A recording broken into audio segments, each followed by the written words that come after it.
Job Kapitulo 18. Inilarawan ni Bildad ang wakas ng masama.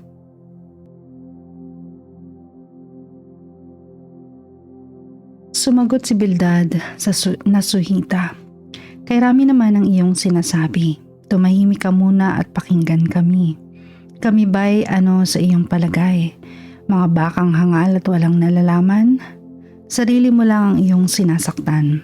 Dahil sa galit na iyong tinataglay, pababayaan ba ang daigdig dahil lamang sa iyo at aalisin ang mga bundok sa kanilang pwesto?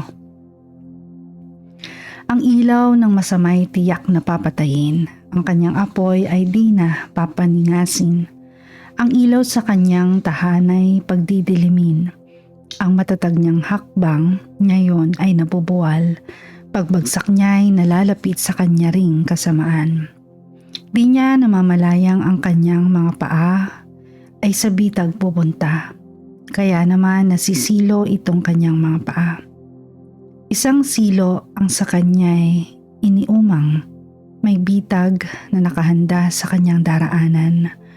Saan man siya bumaling, takot ay naghihintay. Sinusundan siya nito sa bawat hakbang. Mayaman siya noon, ngunit ngayon hikahos. Naghihintay sa kanya'y hirap at pagdarahop.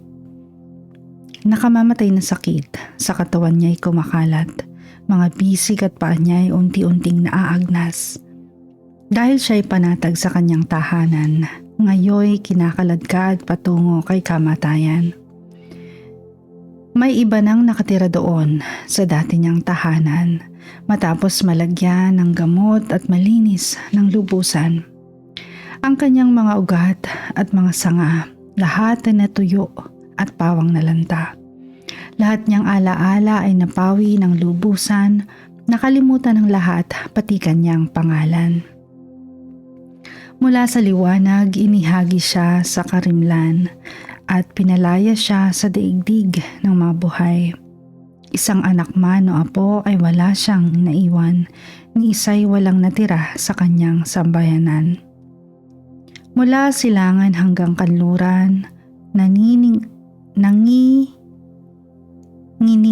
at kinikilabutan dahil sa kanyang matinding kasawian.